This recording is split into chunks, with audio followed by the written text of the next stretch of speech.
তামিম ইকবালের চাপে বিপিএল এর 11তম আসর আয়োজন করতে বাধ্য হয়েছিল বিসিবি। অভিযোগ ফারুক আহমেদের। ফাহিম সিনহার দায়িত্বে অবহেলার দাবি। আইসিসির সভায় ভার্চুয়ালি যোগ দেবেন তামিম। হায়দ্রাবাদে আমন্ত্রণ জানানো হয়েছে পিসিবি সভাপতিকে। আলোচনা হতে পারে ভারত পাকিস্তান দ্বিপাক্ষিক সিরিজ নিয়ে। প্রতিটা ম্যাচ, প্রতিটা মুহূর্ত, জয়ের উল্লাস আর হারের নীরবতা। মাঠের খেলা, টেবিলের খেলা, আবেগ, অ্যাকশন আর বিশ্লেষণ। খেলা যেমন, খবর তেমন গরমাগরম। Welcome to Star Play. সাথে আছি আমি তৌহিদুল ইসলাম। শুনছিলেন শিরোনাম, এবার বিস্তারিত। বর্তমান বোর্ড সভাপতি তামিমের চাপে বিপিএল এর 11তম আসর আয়োজন করতে বাধ্য হয়েছিল বিসিবি। অভিযোগ সাবেক বোর্ড সভাপতি ফারুক আহমেদের। এদিকে তৎকালীন বিপিএল গভর্নিং কাউন্সিলের দায়িত্বে থাকা ফাহিম সিনহাকেও এক হাত নিয়েছেন দেশের সাবেক অধিনায়ক। স্টার প্লেকে দেয়া একান্ত সাক্ষাৎকারে বিপিএল এর নানা বিষয়ে খোলামেলা আলোচনা করেছেন ফারুক আহমেদ। বিস্তারিত হৃদয় শাওনের রিপোর্টে। ইট was a plea, I won't say request. আমাদের দিকে তাকিয়ে আপনার যেমনি করতে হবে আপনার বিপিএলটা।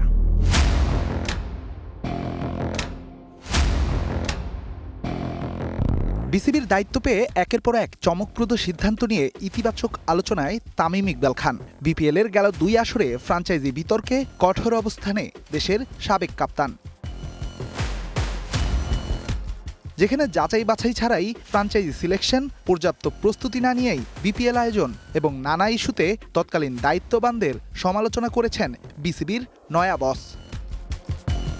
তামিমের করা এসব অভিযোগের জবাব নিতেই বিসিবির সাবেক প্রেসিডেন্ট এবং সদ্য বিদায় নেয়া বোর্ড পরিচালক ফারুক আহমেদের মুখোমুখি হয় স্টার প্লে, যেখানে 11তম বিপিএল আয়োজনের কারণ হিসেবে বর্তমান বোর্ড সভাপতির ওপরেই দায় দিয়েছেন দেশের সাবেক এই অধিনায়ক।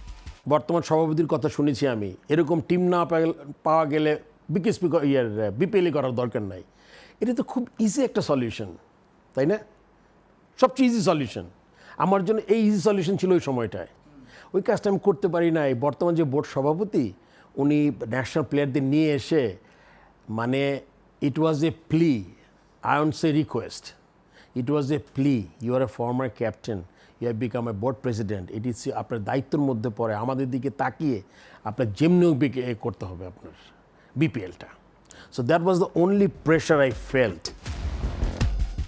একজন ক্রিকেটার হিসেবে তামিমের বিপিএল খেলতে চাওয়ার আকুতি পানির মতোই স্বচ্ছ। তবে সে সময় বিপিএল এর দায়িত্বে থাকা ফাহিম সিনহার ভূমিকা নিয়ে প্রশ্ন তুলেছেন ফারুক আহমেদ। 5ই আগস্টের পরে বাংলাদেশের সব টাকা পয়সা যাদের ছিল সব পালিয়ে গেছে। তখন কিন্তু এখন এই যে বড় বড় কথা, এইটা নাই কেন, ওইটা হয় না কেন, যারা ছিলেন তখনকার ফাহিম সিনহা ছিলেন তো আপনার বিপিএল গভর্নিং কাউন্সিলে। তাকে নাকি কোনো পরিকল্পনা রাখা হয় না, তাকে ছেড়েই নাকি আসলে এগুলো তো আপনি এখন একটা মানুষ যা বলবেন সব বলতেই পারেন সে। এখন তো এটা আসলে তখন কি পরিকল্পনায় কে ছিল না, তারা তো চাচ্ছে বিপিএলটা যাতে ডিজাস্টার হয়। আপনি পরিকল্পনা রাখবেন কিভাবে? তার ভূমিকাটা তখন কি ছিল? তার ভূমিকা তো সারাক্ষণ সে বলতো যে মানে সারাক্ষণ দোয়া করতো যে এই বিপিএলটা যাতে ধ্বংস হয়ে যায় বা না হয় যাতে খেলাটা। সে দেশে বাইরে ছিল 20 না 22 দিন। আমার আরেক মেম্বার সেক্রেটারি ছিল 20 দিন দেশের বাইরে। আমি যদি বিপিএলটা না করতাম, কি বলেন তো, কি অসুবিধা কাদের? সবচেয়ে বেশি অসুবিধা কার হতো? ডিরেক্ট প্লেয়ারদের। এদিকে ফারুকের শাসনামলে বিপিএল থেকে লস নয় বরঞ্চ লাভের মুখ দেখেছে বিসিবি। সাবেক এই ক্রিকেটারের দাবি, অন্তর্বর্তী সরকারের চাপে বিপুল পরিমাণ অর্থ গচ্ছা দিয়েছেন তিনি। এখন তাদের কষ্টটা তো আমি বুঝি। আপনার টিকেটে যেই ইতিহাস সৃষ্টি করেছে আমার সময়, আমি আগে যারা ছিল তারা পুরা ধরা খেয়েছে। 1.5 থেকে 2 কোটি টাকা ইনকাম পার ইয়ার। আমার ইনকাম ছিল 12.5 কোটি টাকা এক সিজনে। আপনি বুঝেন 12 বছর, আপনি হিসাব করেন এখন কত টাকা করে ড্রেন হয়েছে। একটা শুভঙ্করের ফাঁকি আছে ওখানে। গভর্নমেন্ট বলল তারুণ্য উৎসব করবে, কনসার্ট করবে। এটা আমি বিপিএল আমি হলে করতাম না, board president. It was a pressure from the chief adviser, sports adviser. ওইখানে 14 কোটি টাকার একটা হিসাব আছে।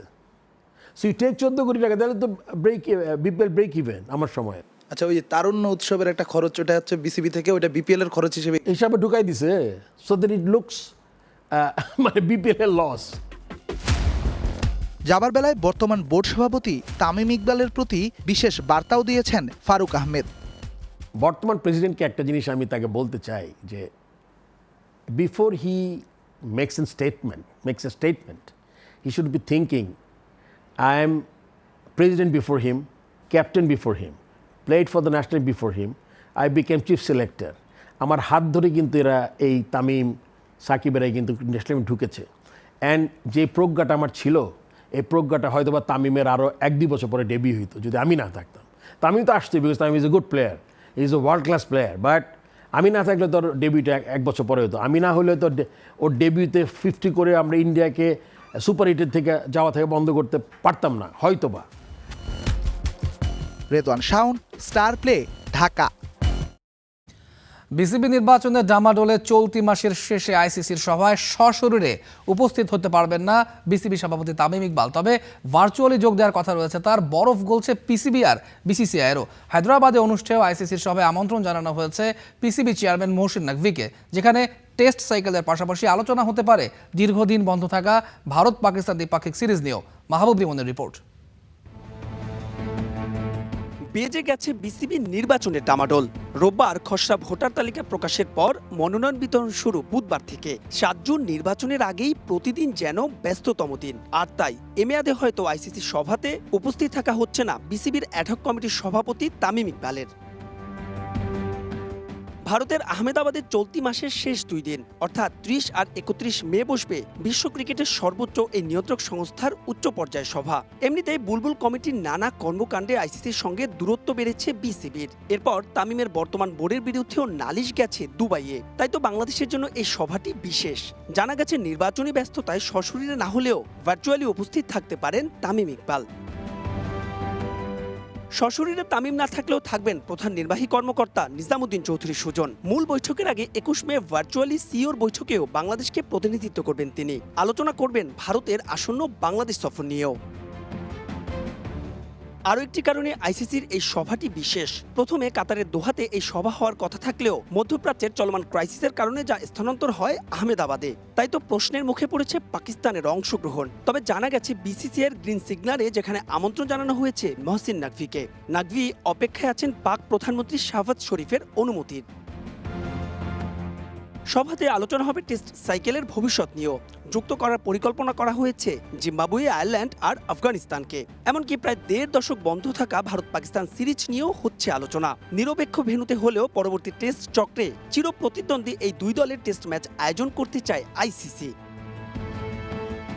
মিটিং শেষে উপস্থিত প্রতিনিধি দলকে আমন্ত্রণ জানানো হবে আইপিএল এর ফাইনাল উপভোগের। তাই তো বলাই বাহুল্য, বিশ্ব ক্রিকেটের ভবিষ্যতের অনেক গতিপথই নির্ধারণ হয়ে যাবে আহমেদাবাদের আইসিসির এই সভায়। মাহবুব রিমন, স্টার প্লে, সিলেট। এবারে সিলেট টেস্টের খবর। দ্বিতীয় দিনের প্রথম সেশনটা নিজেদের করে নিয়েছে টাইগাররা। তাসকিন মিরাজের বোলিং তোপে মাত্র 79 রান তুলতেই সাজঘরে ফিরেছেন 4 পাকিস্তানি ব্যাটার। শেষ খবরে সফরকারীদের সংগ্রহ 5 উইকেটে 150 রান। এই মাত্র একটি উইকেট গিয়েছে, বর্তমান সংগ্রহটা 6 উইকেটে 150। গতকালের করা বিনা উইকেটে 21 রান নিয়ে দ্বিতীয় দিনের শুরুটা ভালো করতে পারেনি পাকিস্তান। তাসকিন নাহিদের পেসে অস্বস্তিতে ছিলেন আজান আবদুল্লারা। প্রথম আঘাতটা হানেন তাসকিন, 9 রানে ফেরান ফজলকে। তার দ্বিতীয় শিকার আরেক ওপেনার আজান। কাজে আসে তাসকিনের পেসার সাথে মিরাজের স্পিনের যুগলবন্দি। তার ঘূর্ণিতে কাটা পড়ে শান মাসুদের উইকেট। 21 রানে প্যাভিলিয়নে ফেরেন এই ব্যাটার। মিরাজের স্পিন বুঝতে ব্যর্থ সৌদ শাকিলও। 8 রানে তাকে লিটনের ক্যাচে পরিণত করেন এই অলরাউন্ডার। এর আগে প্রথম দিনে নিজেদের প্রথম ইনিংসে লিটনের সেঞ্চুরিতে 278 রান তোলে বাংলাদেশ। সিলেটে রয়েছেন সহকর্মী মাহবুব রিমন। বাংলাদেশ আর পাকিস্তান টেস্টের সিরিজের সবশেষ খবর জানতে সরাসরি যুক্ত হব তার সঙ্গে। রিমন, নিশ্চয়ই আমাকে শুনতে পাচ্ছেন? এইমাত্র আরেকটি উইকেট গিয়েছে, বাংলাদেশকে এখন আপার হ্যান্ডে বলা যায় কিনা? চলুন, আমার মুখ দেখে কি মনে হচ্ছে? স্মাইলি মনে হচ্ছে না? সিলেটের আকাশও হাসছে, বাংলাদেশের বোলাররাও হাসছে, আমিও হাসছি, বাংলাদেশের ক্রিকেট প্রেমীরাও হাসছে। এবং সালমান আলী আগার যে উইকেটটা, সেই উইকেটটার পরে যে একেবারে লেজ, পাকিস্তান দলের লেজ বের হয়ে গেছে। টেলেন্ডার, এবার টেলেন্ডারকে একেবারে গুড়িয়ে দিতে হবে এবং নিজেদের মাঠে প্রথমবারের মতো পাকিস্তানকে হোয়াইট ওয়াশ করতে হবে টেস্ট ফর্মেটে, যে কাজটা আমরা এর আগে রাওয়ালপিন্ডিতে করেছিলাম। এবং এই ম্যাচটা বাংলাদেশ যদি কমপক্ষে 50 রানেরও লিড দিতে পারে, তুলুন আপনি লিখে রাখেন, এই টেস্টও বাংলাদেশের ফরেই কথা বলবে যদি আবহাওয়া বিরূপ না হয়। যদিও এই উইকেটে কিন্তু তেমন খুব একটা বোলাররা যে সফল, মানে খুব একটা সাহায্য পেয়েছে বিষয়টা তেমন নয়। বোলাররা একই জায়গায় বারবার বোলিং করেছে। আমরা তাসকিনের কথা বলতে পারি, আলাদা করে নাহিদ রানার কথা একটু বলতে চাই। নিশ্চয়ই মনে আছে রাওয়ালপিন্ডিতে যখন আমরা পাকিস্তানকে হোয়াইট ওয়াশ করেছিলাম, সেই টেস্টের 2 টেস্টেই আসলে বাবর আজমকে আউট করেছিলেন নাহিদ রানা। মোটে তরুণ একজন বোলার, ফ্রেশ ব্লাড। এবং আজকেও কিন্তু সিলেটেও সেই বাবর আজমের হন্তারকে নাহিদ রানে 68 রান করেছিলেন বাবর আজম। লেজটা বের হয়ে গেছে, বাংলাদেশ দলের পক্ষে কথা বলছে, সব কিছু বাংলাদেশের পক্ষে কথা বলছে। দেখার বিষয় আসলে টেলেন্ডারদের কতখানি গুড়িয়ে দিতে পারে। তুলো, নিশ্চয়ই আপনার আরও প্রশ্ন আসে। বলছিলেন যে বা আসলে সিলেটের আকাশ হাসছে, আমরা যেটা বৃষ্টির সম্ভাবনা ছিল, আগামী 3 দিনের ফোরকাস্ট কি বলছে? আসলে সিলেটের টেস্টে কি বৃষ্টি আঘাত হানতে পারে এমন কোনো সম্ভাবনা রয়েছে? তুলুন, সিলেটের আবহাওয়া কিংবা সিলেটের আকাশ নিয়ে প্রেডিক্ট করাটা খুবই একেবারে দুষ্কর। এই আপনার সঙ্গে যখন কথা বলছি অর্থাৎ লাইভের যখন আমরা প্রস্তুতি নিচ্ছিলাম তখন কিন্তু মেঘ ছিল, আবার রোদ। বৃষ্টির সম্ভাবনা তো অবশ্যই রয়েছে, পুরো আগামী সপ্তাহখানেকে বৃষ্টির সম্ভাবনা রয়েছে। তবে স্বস্তির বিষয় হচ্ছে সেই সম্ভাবনাগুলো বিকেল 5টার পরে, অর্থাৎ টেস্টটা যখন শেষ হয়ে যাবে দিনের খেলাটা তারপরে। গতকাল রাতও কিন্তু এক পশলা বৃষ্টি এসে হালকা দোলা দিয়ে গেছে সিলেটকে, এবং এর ফলে যেটা হয়েছে উইকেট কিন্তু যেহেতু উইকেট দীর্ঘ একটা সময় ঢাকা থাকলে প্রথম সেশনে কিন্তু বোলাররা একটা বাড়তি সুবিধা পায়, সেটাই হয়েছে। সিলেটের আকাশে মেঘ রয়েছে, তবে রোদও রয়েছে, এবং আমার চেহারার দিকে তাকালেই বুঝবেন যে একেবারে প্রচণ্ড মাথার উপর টকবকে সূর্য। ক্রিকেট প্রেমীদের মতো আমাদেরও আসলে প্রত্যাশা ম্যাচটা অন্তত 5 দিন মাঠে করাক এবং ইতিবাচক ফলই হোক। এই ছিল আমার কাছে লাক্কাতুরা থেকে সবশেষ আপডেট। তুলুন, মাহবুবুর রহমান, আপনাকে অসংখ্য ধন্যবাদ। আপনি থাকুন সেখানে, নিশ্চয়ই পরবর্তীতে আপনার মাধ্যমে আমরা দর্শকদের আরও খবর জানাতে পারবো। সিলেট থেকে আমাদের সঙ্গে যুক্ত ছিলেন সহকর্মী মাহবুবুর রহমান। জানছিলাম তার কাছ থেকে বাংলাদেশ আর সিলেটের বাংলাদেশ পাকিস্তান টেস্টের সবশেষ খবর। আন্তর্জাতিক মানের অবকাঠামো, প্রথম শ্রেণীর ক্রিকেট আয়োজনের সক্ষমতা সবই আছে, কিন্তু নেই নিয়মিত টুর্নামেন্ট আর প্রতিযোগিতামূলক খেলা। ফলে একদিকে নষ্ট হচ্ছে প্রায় 25 কোটি টাকা ব্যয়ে নির্মিত স্টেডিয়াম এবং নানা সম্পদ, অন্যদিকে ক্রিকেট থেকে ঝরে পড়ছেন সম্ভাবনাময় তরুণরা। কিশোরগঞ্জ থেকে শরীফুল ইসলামের তথ্য ও ছবি নিয়ে ডেস্ক রিপোর্ট। প্রায় 25 কোটি টাকা ব্যয়ে নির্মিত কিশোরগঞ্জ ক্রিকেট স্টেডিয়াম জেলার ক্রীড়াঙ্গনের অন্যতম বড় এই ভেন্যুতে রয়েছে আন্তর্জাতিক মানের সুযোগ সুবিধা, সবুজ ঘাসের মাঠ, গ্যালারি, মিডিয়া সেন্টার সহ প্রথম শ্রেণীর ক্রিকেট আয়োজনের উপযোগী অবকাঠামো থাকলেও নেই নিয়মিত টুর্নামেন্ট। 2006 সালে উদ্বোধনের পর একবার শহীদ সৈয়দ নজরুল ইসলাম স্মৃতি টি-20 টুর্নামেন্ট আয়োজন হলেও পরে বড় পরিসরে ক্রিকেট আয়োজন প্রায় বন্ধই হয়ে যায়। বর্তমানে মাঝে মাঝে প্র্যাকটিস ও ছোট পরিসরের খেলা হলেও বছরের বেশিরভাগ সময়ই স্টেডিয়াম থাকে ফাঁকা। ভালো মানের মাঠ আছে কিন্তু টুর্নামেন্ট নেই। নিয়মিত খেলা না হওয়ায় মাঠে তৈরি হচ্ছে জলাবদ্ধতা, নষ্ট হচ্ছে উইকেট সহ বিভিন্ন অবকাঠামো। উইকেট সংরক্ষণের পর্যাপ্ত ব্যবস্থাও নেই। প্রতিযোগিতামূলক ম্যাচের অভাবে জেলার অনেক প্রতিভাবান ক্রিকেটার ঝরে পড়ছেন অকালেই। অনেক ভালো ভালো প্লেয়ার আছে কিন্তু তারা যত্নের অভাবে ইদানিং হারাই যেতেছে। সবকিছু আছে কিন্তু আমাদের একটা দুর্ভাগ্য যে আমাদের এই জায়গায় কোনো বড় একটি খেলা হয় না। ওরা সুযোগ সুবিধা পায় না। ঢাকা লিগ খেলা ছাড়া এই জায়গায় যে লিগগুলা এগুলা তো হয় না। এখানে রেগুলার প্র্যাকটিস করি কিন্তু আমাদের এখানে যে লিগগুলা হয় না সেগুলোর জন্য আমরা বড় বড় ইন্টারন্যাশনাল প্লেয়ার আসতে পারে না এখানে। ক্রীড়া সংশ্লিষ্টদের দাবি, নিয়মিত জেলা লিগ, আন্তঃজেলা টুর্নামেন্ট ও বয়সভিত্তিক ক্রিকেট চালু করা গেলে আবারও ফিরে পাবে কিশোরগঞ্জ ক্রিকেট স্টেডিয়াম। যদি খেলা থাকতো, লিগ থাকতো, তাহলে জাতীয় দলে অনেক খেলোয়াড় আমরা বাইরে আসতো কিশোরগঞ্জ জেলা থেকে। খেলাধুলা চালানি যায়, এই ব্যবস্থাটা যদি করা হয়, আন্তর্জাতিকভাবে খেলাধুলা হয়, তাহলে আমরা উপকৃত হবে। আধুনিক ড্রেইনেজ ব্যবস্থার পাশাপাশি বিসিবির পক্ষ থেকে কার্যকরী উদ্যোগ নিলেই মাঠ আবারও প্রাণ ফিরে পাবে বলে জানান জেলার এই কর্মকর্তা। আশা করছি কিশোরগঞ্জে আমরা নিয়মিতভাবেই ক্রিকেট যাতে টুর্নামেন্টগুলো হয়, নিয়মিতভাবে আয়োজন করতে পারি, সেজন্য আমি সংশ্লিষ্ট যারা আছেন তাদের মনোযোগ আকর্ষণ করছি এবং সেই সাথে বিসিবিকেও আমরা চাইবো যে আমাদের কিশোরগঞ্জ নতুন স্টেডিয়ামটা যাতে আর একটু ভালো হয়। কোটি টাকা ব্যয়ে নির্মিত স্টেডিয়ামটিকে শুধু রাষ্ট্রীয় অনুষ্ঠান কিংবা সীমিত প্র্যাকটিসের মধ্যে আটকে না রেখে নিয়মিত ক্রিকেট আয়োজনের দাবি স্থানীয়দের। তাদের আশা, মাঠে ফিরবে খেলার উত্তাপ আর কিশোরগঞ্জ থেকে উঠে আসবে ভবিষ্যতের জাতীয় দলের তারকা।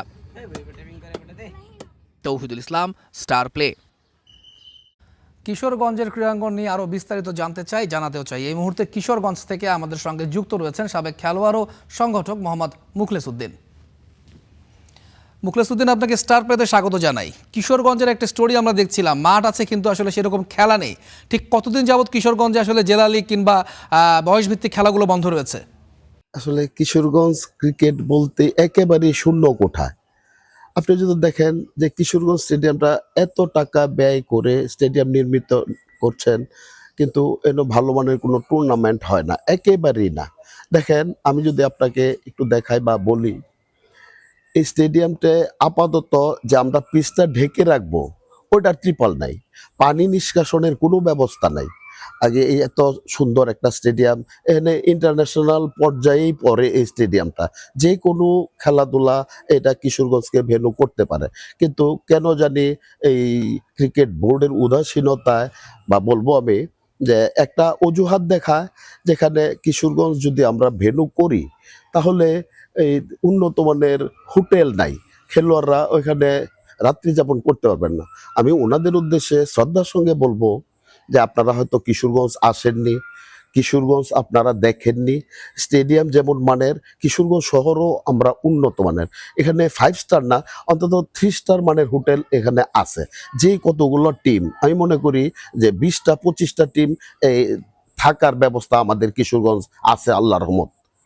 তাই আমি বলবো যে এখানে এই ক্রিকেট দেখেন, আমাদের এই জেলা ক্রীড়া সংস্থার সভাপতি মহোদয়, আমাদের জেলা প্রশাসক মহোদয়, উনি সর্বসময় আমাদেরকে বলে থাকেন যে টুর্নামেন্ট হোক, টুর্নামেন্ট হোক। টুর্নামেন্ট কারে দিয়ে হবে, কাকে দিয়ে হবে? এখানে তো কোনো কমিটি নাই। কার হাত দিয়ে টুর্নামেন্টটা হবে? যে আমরা চাই যে দেখেন আমাদের সময় এখানে আমরা কিন্তু এত সুন্দর জনাব স্টেডিয়াম মুখলেসুদ্দিন, পাইনি। আপনার কাছে জানতে চাই, আসলে আমরা আপনি যেমনটা এত সুন্দর বলছিলেন জেলা স্টেডিয়াম প্রশাসক, পাইনি। তিনি আমরা জেলা ক্রীড়া ছোট- সংস্থার দায়িত্বে রয়েছেন এবং তার পক্ষ থেকে টুর্নামেন্ট আয়োজন করার কথা বলা হলেও আসলে বাস্তবিক অর্থে কোনোভাবে কোনো জেলা ক্রীড়া সংস্থার মাধ্যমে কোনো ব্যবস্থা করা হয়েছে কিনা? এমন উৎসাহ উদ্দীপনায় মাঠে আসতো, প্র্যাকটিস করতো, আমাকে ক্রিকেট খেলতে হবে। আচ্ছা, আমি আবার আরেকটা পাশাপাশি আমি এই বর্তমান সরকারকে ধন্যবাদ জানাই যে একটা ফ্যামিলি যদি ক্রীড়াঙ্গনকে পেশা হিসাবে নেয়, হ্যাঁ, তাহলে ফ্যামিলির ভরসা, সে আর্থিক সংকটটা কেটে যায়। আমাদের কিশোরগঞ্জ আসলে অনেক উন্নত মানের খেলোয়াড় আছে, কিন্তু আমাদের এই কোনো লিগ না হওয়াতে, কোনো টুর্নামেন্ট না হওয়াতে ছেলেমেয়েরা প্রতিদিন প্র্যাকটিস করে। আসলে ক্রিকেট অত্যাধিক ব্যয়বহুল খেলা, সবাই আমরা জানি। আমাদের এখানে নিম্ন মধ্যবিত্ত ফ্যামিলির ছেলেরাই ক্রিকেটটা মূলত খেলে। হ্যাঁ, ইনস্ট্রুমেন্ট কিনতে পারে না, একজোড়া ক্যাটস কিনলে গ্লাভস কিনতে পারে না, গ্লাভস কিনলে ব্যাট কিনতে পারে না, ব্যাট কিনতে পারে না। তারপরেও কষ্ট করেও তারা প্র্যাকটিস করতেছে, কিন্তু তাদের তো একটা চাওয়া পাওয়া আছে। আমি এই যে পরিশ্রম করতেছি, আমি একটা যদি লিগ খেলতে পারি, লিগে যদি আমি ভালো পারফরমেন্স করতে পারি, তাহলে আমাকে হয়তো ঢাকার যে কোনো ক্লাবে নেবে।